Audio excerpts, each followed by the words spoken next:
جنت عقیدے کی بنیاد پر ملے گی، عمل نہیں۔ جب پوچھا جاتا ہے اس آدمی کے بارے میں جو اللہ پر ایمان نہیں رکھتا لیکن بہت اچھے اعمال کرتا ہے، تو آپ نے کہا اچھے اعمال کے بدلے میں سزا کم ہو سکتی ہے یا ایمان کا تحفہ مل سکتا ہے؟ کیا اس کا الٹ بھی سچ ہے؟ یعنی ایک آدمی اللہ اور رسول صلی اللہ علیہ وسلم پر ایمان رکھتا ہو لیکن اعمال نہ کر رہا ہو، کیا وہ جنت میں جائے گا؟ جائے گا اپنی سزا بھگت کے۔ اہل سنہ تو کسی کے لیے یہ نہیں کہتے۔ ابن قیم رحمۃ اللہ علیہ نے اس پہ بڑی اچھی روشنی ڈالی ہے۔ ابن قیم رحمۃ اللہ علیہ کی کتابیں پڑھنے کے قابل ہیں۔ جتنے نفسیاتی امراض لوگوں میں پائے جاتے ہیں نا، ابن قیم کو اللہ نے یہ ملکہ دیا ہے کہ وہ بندہ جڑ سے پکڑتا ہے۔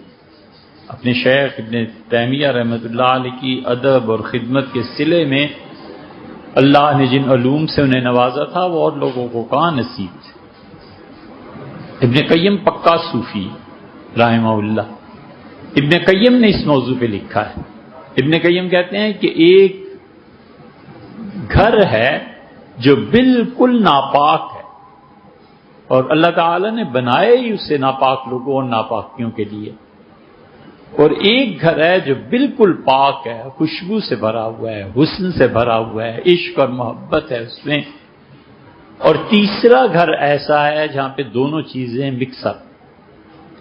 اسے انہوں نے پہلے کو نام دیا ہے جہنم کا، دوسرے کا نام دیا ہے جنت کا، اور تیسرا دار العصات، گناہگاروں کا گھر ہے۔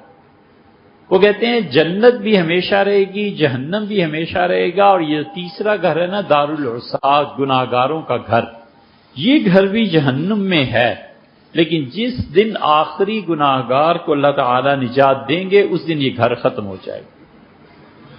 سیدھی سی بات۔ اس لیے تمام شفاعتوں کے بعد دو باتوں سے پہلے،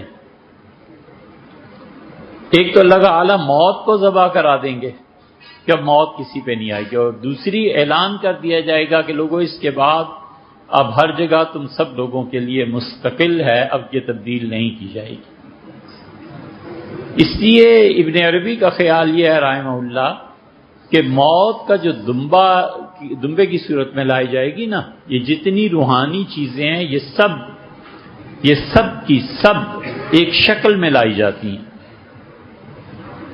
مثلا ایک آدمی دیکھتا ہے کہ میری بیوی گاڑی ڈرائیو کر رہی ہے، اب وہ کیا ہے؟ اس کا مطلب یہ ہے کہ پوری جو میری زندگی ہے اس کا سٹیئرنگ آج کل بیوی کے پاس ہے، جو وہ کہتی ہیں میں اسے مان جاتا ہوں۔ اب قدرت اسے سمجھا رہی ہے کہ دیکھو صحیح چل رہے ہو، غلط چل رہے ہو، لیکن آج کل ساری باتیں اہلیہ کی چل رہی ہیں۔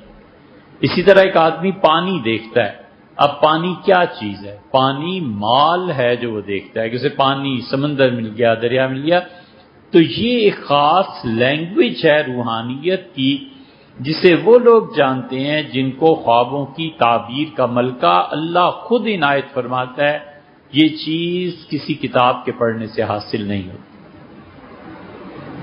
اسی لیے سے یوسف علیہ السلام نے فرمایا کہ اللہ آپ نے مجھ پر یہ احسانات کیے، اور ان میں سے ایک عرض کیا کہ اللہ علمتنی من تعویل الاحادیث، تو نے مجھے خوابوں کی جو تعبیر سکھائی ہے نا، اس پہ تیرا شکر نہیں ادا کیا جا سکتا، تو نے اتنا بڑا انعام مجھ پہ فرمایا۔ تو موت قیامت میں آئے گی دمبے کی صورت میں، اور اسے ذبح کریں گے۔ ابن عربی رحمۃ اللہ علیہ کا خیال یہ ہے کہ حضرت یحییٰ علیہ السلام ذبح کریں گے، کیونکہ یحییٰ زندگی، اور اللہ تعالیٰ نے فرمایا لم نجعل له من قبل سمیہ، یحییٰ تجھ سے پہلے کائنات میں کسی کو ہم نے نام رکھنے ہی نہیں دیا، ہم نے بچا کے رکھا تھا اس نام کو تیرے لیے۔ تو جو حیات ہے، زندگی ہے، وہ اس موت کو ذبح کر دے گی۔ تو اس لیے یہ جو غیب کی چیزیں ہیں یہ مختلف طرح سے ظاہر ہوتی ہیں۔ کیا سوال تھا ابھی؟ سوال کیا تھا؟ ہاں نہیں اور تو وہ غیب کی چیزیں ظاہر ہوتی ہیں اس طرح سے، اور وہ قیامت میں اللہ تعالیٰ کے ہاں دو اعلانات، ایک ذبح کا اور ایک یہ کہ تم رہو گے اب جہاں بھی تم ہو۔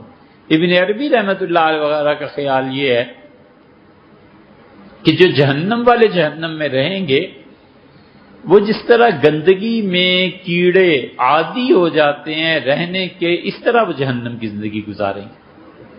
اسے تسلیم کرنا بہت دشوار ہے۔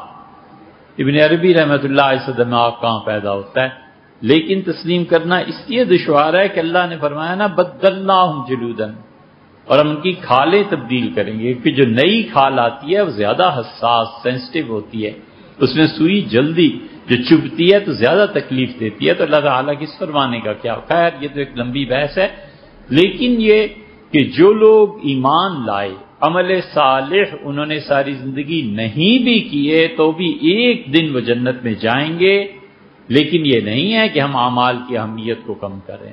نیکی کے اعمال بڑا فائدہ دیں گے، اسے کرنے چاہیے نیکی کے عمل۔